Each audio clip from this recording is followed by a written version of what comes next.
আসসালামু আলাইকুম। আমি দেলোয়ার আহমেদ। আমার বাড়ি চাঁদপুরে। আমি গ্রামে আসছি। আমার বাড়ির পাশেই হরিণাঘাট। আমার বাড়ির থেকে ৩ কিলোমিটার ডিস্টেন্সে হরিণাঘাট। এখানে জেলেরা এসে মাছ বিক্রি করে, আড়ত আছে এবং আমাদের একটা ফেরিঘাট আছে। তো আমি মাছ কিনতে এসে ধরেন মাঝে মাঝে আসি।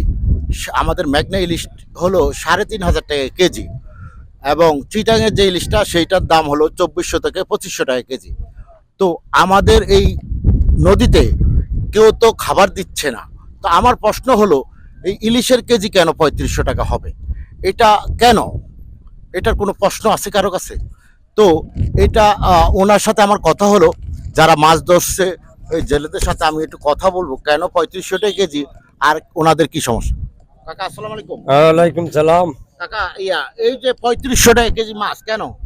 মাছ কম, মাছ নদীতে গেলে দুইটা একটা পাওয়া যায়, হ্যাঁ। এই লিগে যেমন মাছের রেট বেশি। আর আগে তো গুড়া মাছ, বাচ্চা মাছ ধরে লাই, আগে জেলেরই ধরে লাই। আমরা জেলেরই চুরি চুরি করে ধরে লাই গিয়া, প্রশাসনে কিছু টাকা পয়সা খায়, ওই কারণে।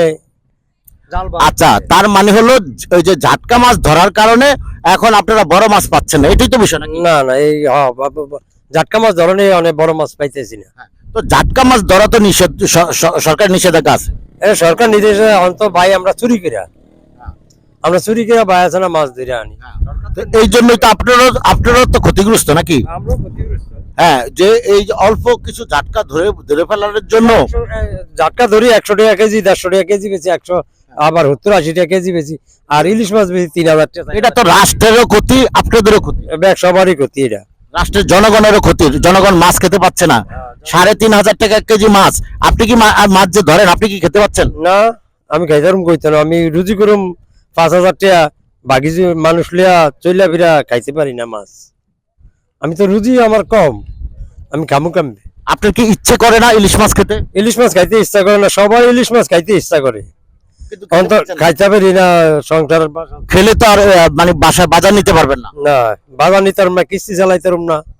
আচ্ছা, এটা আপনার মতো অনেক আপনি তো জেলে, আপনার মতো অনেক যে গরিব মানুষ আছে বাংলাদেশে যারা ইলিশ মাছ স্বপ্ন দেখে না। ২ বছরও একটা ইলিশ মাছ খাইতে পারে না। তো এই বাংলাদেশের জনগণ যেহেতু সে অত টাকা কম, টাকা নেই, তো তারও তো ইচ্ছে করে ইলিশ মাছ খেতে, কিন্তু টাকার কারণে খেতে পাচ্ছে না। এটা একটা বৈষম্য না? যে তো আমরা সকলে ইলিশ খেতে চাই, এটা আমাদের অধিকার, এটা আমাদের প্রাণের দাবি। এটা সরকার একটা ব্যবস্থা নেবে, এটা কি আপনি কি মনে করেন? এটা ব্যবস্থা নেওয়া উচিত। এটা উচিত ব্যবস্থা নেওয়া। যেন ছোট মাছ যেন না ধরতে পারে, আমাদের মাছগুলো যে বড় হতে পারে। আমরা গরিব মানুষ সকলেই, আমরা তো মানুষ, আমরা গরিব দুঃখী সকলে মিলেই যেন ইলিশটা উপভোগ করতে পারি, এইটা রাষ্ট্রের কাছে আমাদের দাবি।